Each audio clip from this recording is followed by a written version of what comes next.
Assalamualaikum warahmatullahi wabarakatuh. Salam sejahtera bagi kita semua. Om Swastiastu, Namo Buddhaya, salam kebajikan. Yang saya hormati Bapak Ibu yang hadir pada acara virtual hari ini. Semoga semua diberikan berkah keselamatan dan kesehatan. Peningkatan sistem evaluasi pendidikan adalah bagian dari kebijakan Merdeka Belajar yang didukung penuh oleh Presiden Jokowi dengan tujuan utama mendorong mutu pembelajaran dan hasil belajar para murid. Untuk itu Kemendikbud mengeluarkan kebijakan asesmen nasional yang dirancang tidak hanya sebagai pengganti ujian nasional dan ujian sekolah berstandar nasional, tetapi sebagai penanda perubahan paradigma tentang evaluasi pendidikan. Perubahan mendasar asesmen nasional adalah tidak lagi mengevaluasi capaian murid secara individu, akan tetapi mengevaluasi dan memetakan sistem pendidikan berupa input, proses, dan hasil. Potret layanan dan kinerja setiap sekolah dari hasil asesmen nasional ini kemudian menjadi cermin untuk kita bersama-sama melakukan refleksi, mempercepat perbaikan mutu pendidikan Indonesia. Asesmen nasional terdiri dari 3 bagian, yaitu pertama, asesmen kompetensi minimum atau AKM. Kedua yaitu survei karakter, dan yang ketiga adalah survei lingkungan belajar.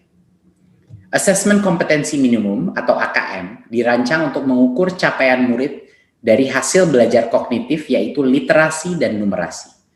Kedua aspek kompetensi minimum ini menjadi syarat bagi murid untuk berkontribusi di dalam masyarakat, terlepas dari bidang kerja dan karir yang ingin mereka tekuni di masa depan.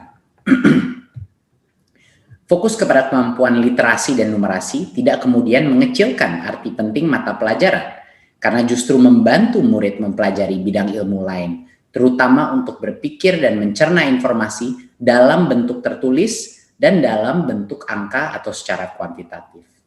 Jadinya kemampuan literasi dan numerasi adalah kemampuan yang akan berdampak kepada semua mata pelajaran yang diajarkan dan dipelajari oleh murid-murid kita. Bagian kedua adalah dari asesmen nasional adalah survei karakter yang dirancang untuk mengukur pencapaian murid dari hasil belajar sosial emosional berupa pilar karakter untuk mencetak profil pelajar Pancasila. Dengan 6 indikator utama yaitu beriman dan bertakwa kepada Tuhan Yang Maha Esa serta berakhlak mulia. Kedua, kebinekaan global. Ketiga, kemandirian. Keempat, gotong royong.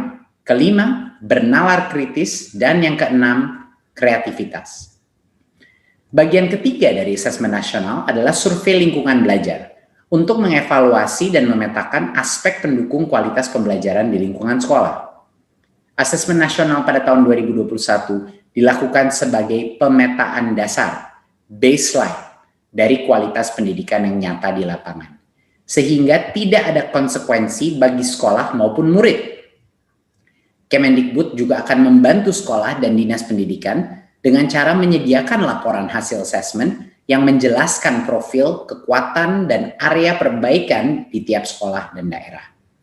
Sehingga sangat penting dipahami, terutama oleh guru kepala sekolah, murid, dan orang tua, bahwa asesmen nasional untuk 2021 tidak memerlukan persiapan-persiapan khusus maupun tambahan yang justru akan menjadi beban psikologis tersendiri. Tidak usah cemas, tidak perlu bimbel khusus untuk asesmen nasional. Untuk itu, mari kita semua bersama-sama mendukung pelaksanaan asesmen nasional mulai tahun 2021 sebagai bagian dari reformasi pendidikan Indonesia. Terima kasih dan salam Merdeka Belajar.